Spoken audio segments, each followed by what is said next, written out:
was also a 70s person, but I was little. And I remember that, like, something went wrong. You had to suck it up, deal with it, and get yourself home in one piece. Like, there wasn't mom on the other end of the cell phone. Like, these kids they don't reason at the same level. So at the same time, they're advanced in some ways.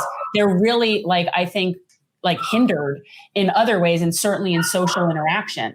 And I think there's so many, and it seems to be men, it seems to be boys that are really predominantly having this problem in terms of the violence.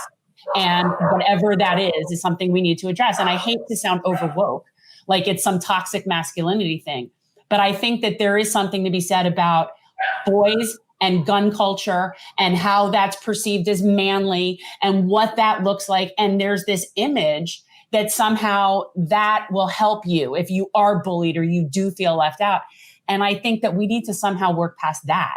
Like, there's a very toxic mindset about guns in general in this country. The violence is not going to decrease. It will only increase unless we are willing to change certain aspects of how the foundation of our country is constructed. And that is a very daunting task, but it's not like it's impossible. And one of the things that, look, my grandfather was the only person when I was 18 who thought it would be a good idea for me to go into the service. I contemplated going into the Army when I was 18. And he was the one person who said, he served in World War II, he said, it'll make a man out of you and all that. How do you guys see it? Because I do think that, and we've talked about this at length, about the idea that we need people to serve our country, not necessarily militarily, but the idea of service to your country Civil is service. Actually something of great value.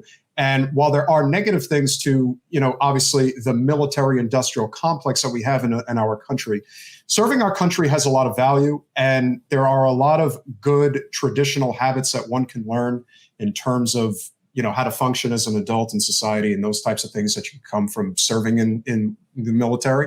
So we'd love to hear your thoughts about what your experiences were like. And do you see the value in having like a volunteer industry that, I think a lot of Americans would be open to if it was there? Right. Well, I go back to, my father's days. My father was born in 1917. In 1935, he went into the Civilian Conservation Corps during the Great Depression. Yeah. So he didn't go into the military. He went into the CCCs. He made $30 a month. I think $24 of which went back to his family. And for 2 years, he went from Massachusetts to Oregon to fight forest fires.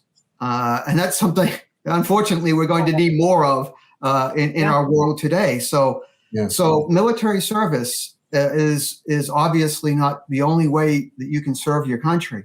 And I would like to see a broader notion of what national service is all about, something like the old CCCs that FDR founded back in the 1930s.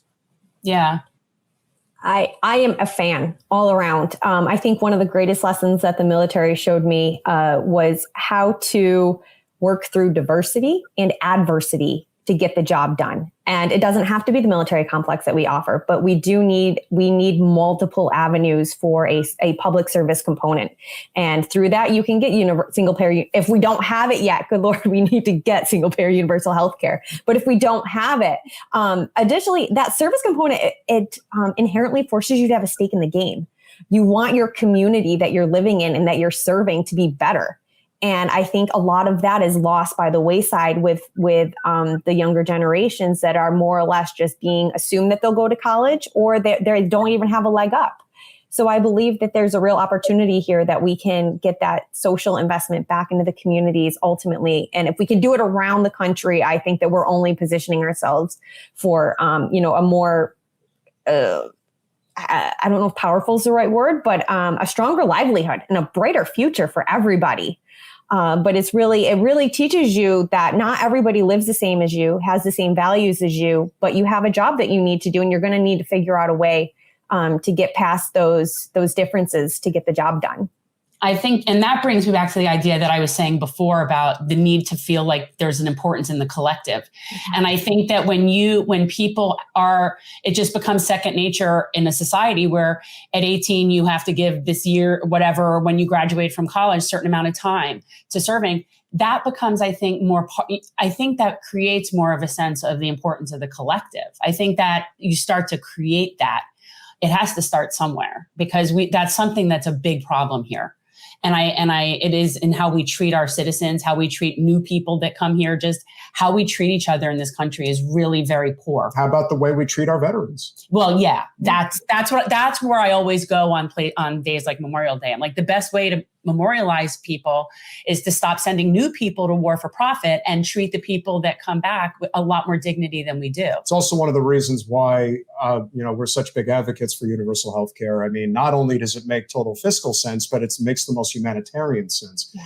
There is no reason not to have it. We do not need the for-profit middlemen in between us and our doctors, and we certainly don't need it completely destroying the VA. But the reality is, if we had a universal healthcare system, there are a lot of these for-profit or even nonprofit organizations that wouldn't need to exist. We would have everything taken care of. And I think under those circumstances, it's like the whole economic structure of the country, not that we have to do away with capitalism. I happen to be a supporter of a hybrid system, a splice of capitalism and socialism, which is what a lot of the more successful countries around the world, Japan, Germany, Scandinavia. Basically everywhere but here.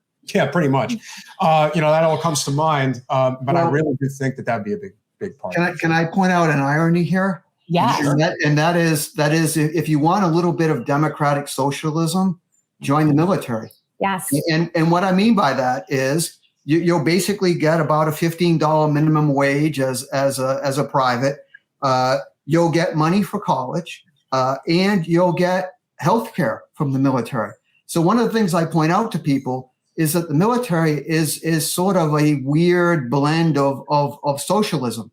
I mean, as an enlisted person or as an officer, the type of housing that you get is based on your rank, but it's given to you by the government when you live on base. So, there should be other ways of getting health care, money for college, and at least a $15 federal minimum wage. There should be other ways than having to join the military for 4 years. Thanks for watching. If you want to support our mission to transform politics into service, please like this video, subscribe, follow us on social media, and consider joining our Patreon, where you'll get early access to our interviews as well as other exclusive content. Links are in the description. Peace out.